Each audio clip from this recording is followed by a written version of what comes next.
নমস্কার, জানা দরকার চ্যানেলে আপনাদের স্বাগত। আজকে আমরা আলোচনা করব অনলাইনে রেজিস্ট্রি দলিল চেক করুন। দাগ ও খতিয়ান নম্বর সহ আপনি আপনার দলিল অনলাইনে রেজিস্ট্রিটা দেখে ফেলুন। দাতা বা গ্রহীতা যাই নাম দিন না কেন সেই দিয়ে খোঁজ করুন এবং নিজের দলিল নম্বরের সঙ্গে মিলিয়ে নিন সঠিক আছে কিনা। চলুন তাহলে আমরা সেই অনলাইনে রেজিস্ট্রি দলিল চেক করার যে পদ্ধতি, সেই পদ্ধতি কিভাবে আমরা অনলাইনে দেখে ফেলতে পারি সেই জিনিসটা দেখে ফেলি। তাহলে আমরা প্রথমেই চলে যাব গুগলে যে আমরা লিখব ওয়েস্ট বেঙ্গল মানে WB রেজিস্ট্রেশন লিখলেই প্রথমেই যে লেখাটা উঠে আসবে সেটার উপরে ক্লিক করলে এবং প্রথম যে ওয়েবসাইটটি উঠে আসবে সেখানে আমরা ক্লিক করে সেখানে কিন্তু চলে যাব। এইবার আপনারা দেখতে পাবেন যে ফেসিয়াটা আসলো বা যে স্ক্রিনে আসলো আমাদের directorate of registration and stamp revenue, finance revenue department, government of West Bengal. এইবার আমরা আস্তে আস্তে নিচে দেখব যে ই সার্ভিসেস মানে অনলাইনে আমরা কি কি দেখতে পারি। আমাদের এখানে দেখুন অনেক কটা অপশন এখানে দেওয়া আছে।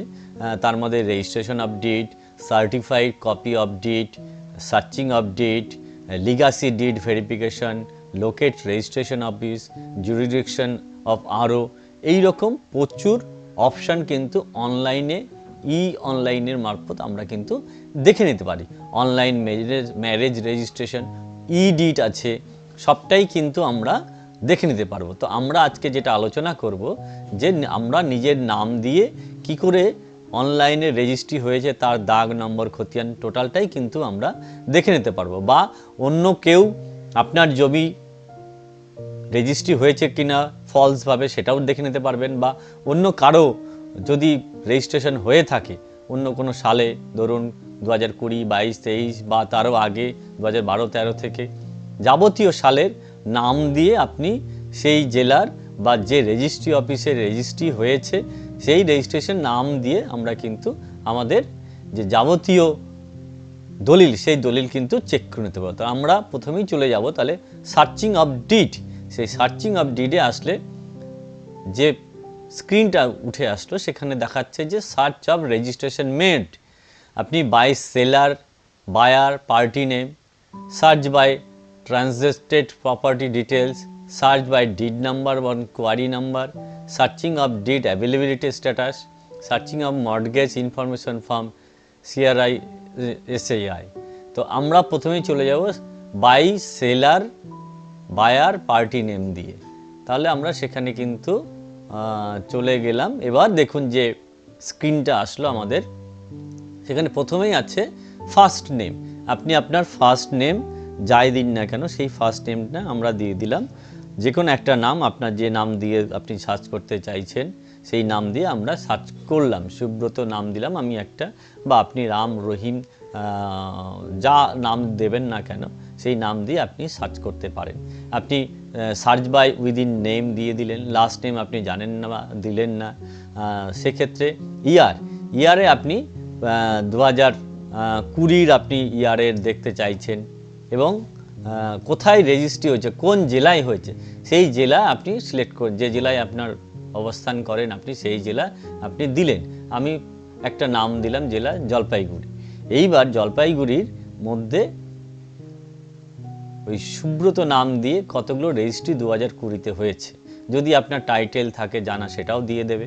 আপনার এবার ক্যাপচাটা আছে, সেই ক্যাপচা কিন্তু আমরা দিয়ে দেব R2N3B8।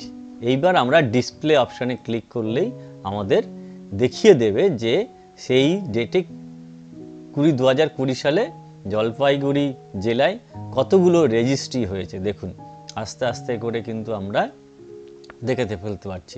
Name and address Das, Subrata Karmakar, Subrata Chakraborty, Subrata Das, Subrata De, Subrata Roy, Subrata Mukhopadhyay, Subrata Das, এই রকম করে অনেক দেখুন 1 2 3 4 5 6 7 8 9 10 এবং কন্টিনিউ, মানে সুব্রত নাম দিয়ে এবং টাইটেল দিয়ে অনেক রেজিস্ট্রি হয়েছে জলপাইগুড়ি জেলায়, সেখানে তাদের ডিটেলসটাও আপনি দেখে নিতে পারবেন। দেখে নিতে চাইছি আমি যে কোনো একজন নামে সুব্রত দাসের যে ভিউ, যে বায়ার, দেখুন সে ভিউ করলেই আমরা কিন্তু টোটাল তার ডিটেলসটা কিন্তু আমরা পেয়ে যাচ্ছি।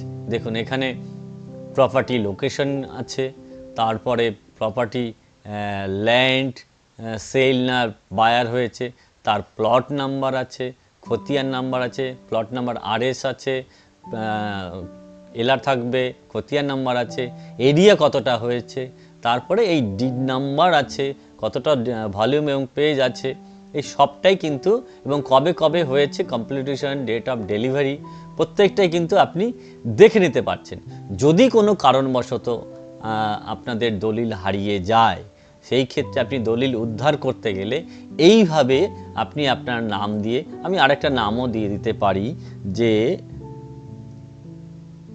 কাজল, কাজল দিয়ে দিলাম। কাজল দিয়ে আমি অন্য একটা জেলা সার্চ করছি, ধরুন এইটা আমি বাঁকুড়া জেলায় সার্চ করলাম 2022-এ। সেক্ষেত্রে দেখুন আপনার কাজল নাম আছে এবং এই ক্যাপচাটা আমরা দিয়ে দেব L5E3M5। এইবার ডিসপ্লেতে দিলে আমরা দেখে নিতে পারবো যে ওই সময় কি কি, কিন্তু এই এখন দেখাচ্ছে যে ওই সময় কিন্তু এই নাম দিয়ে হয়নি। তাহলে আমরা আবারও ফিরে যাব, অন্য কোনো নাম দেব।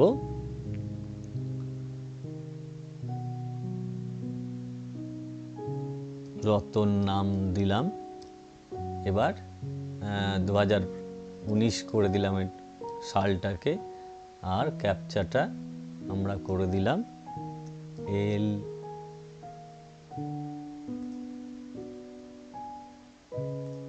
ক্যাপচাটা করে দিলাম R2S4K3। এইবার জলপাইগুড়ি জেলাটাকে চেঞ্জ করে আমি নদিয়া করে দিলাম। নদিয়া করে দিয়ে এইবার আমরা দেখে ফেলবো কি কি আছে। দেখা যাক 2019-এ রতন নাম দিয়ে কতজন আছে। এই দেখুন রতনের সঙ্গে যে যে রিলেটেড নাম আছে সেই নামগুলো কিন্তু এই যে অজয় রতন, অমূল্য রতন, অমূল্য রতনের সঙ্গে যে কানেক্টিং সেই রকম অনেক। এই দেখুন 1 2 3 4 5, আমি 9 ক্লিক করলাম। 9 ক্লিক করলে 9-এর যে অপশানটা সেই অপশানটা বেরিয়ে আসবে।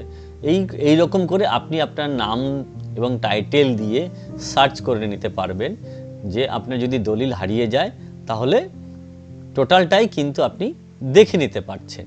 এবং সেই দেখে নেওয়ার পর আপনি যদি মনে করেন যে আপনার দলিল আবার সার্টিফাই কপি দরকার, সেই সার্টিফাই কপিও আমরা আরেকদিন আলোচনা করব যে সার্টিফাই কপি আপনি কিভাবে বের করবেন অনলাইনের মারফত।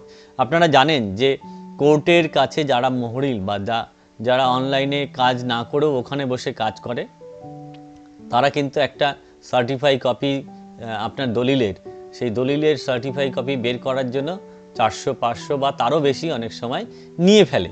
কিন্তু আপনি যখন অনলাইনে সার্টিফাই কপি আপনি যখন জেনে যাবেন যে পদ্ধতির মাধ্যমে খুব কম পয়সায়, সেখানে হতে পারে প্রত্যেকটা পেজের জন্য 10 টাকা করে হতে পারে, টোটালটাই হয়তো ধরুন যদি 7টা পেজ থাকে তাহলে 70 টাকা হবে, বা 8টা পেজ থাকলে 80 টাকা হবে, টোটাল মিলিয়ে হয়তো 100-150 টাকার মধ্যে আপনার কিন্তু সেই সার্টিফাই কপি আপনি কিন্তু অনলাইনের মারফত পেয়ে যাচ্ছেন। সুতরাং আপনার সেখানে আবার যাওয়ারও দরকার নেই, কারণ আপনি যখনই দেবেন তার কিছু সময়ের মধ্যেই কিন্তু আপনি আবার ডাউনলোড করে নিতে পারবেন। তো সেই ব্যাপারটা আমরা আরেকদিন আলোচনা করব, সার্টিফাই কপি অফ ডিড, সেটা নিয়েও আমরা আলোচনা করব। তো এই হচ্ছে প্রসেস আপনারা দেখলেন। যদি আমার এই ভিডিও ভালো লেগে থাকে অবশ্যই লাইক এবং শেয়ার করবেন, এবং অবশ্যই আপনাদের কাছে বিনীত আবেদন থাকবে আমার চ্যানেলটাকে সাবস্ক্রাইব করুন। আগামীতে আরও সুন্দর সুন্দর ভিডিও এবং নতুন নতুন জিনিস আপনাদের সামনে আলোচনা করব এবং আলোচনা করার সুযোগ আপনারা দেবেন। এই কয়েকটা কথা বলে সবাইকে আবারও ধন্যবাদ জানিয়ে আজকের মতো এখানেই রাখলাম। ভালো থাকবেন সবাই।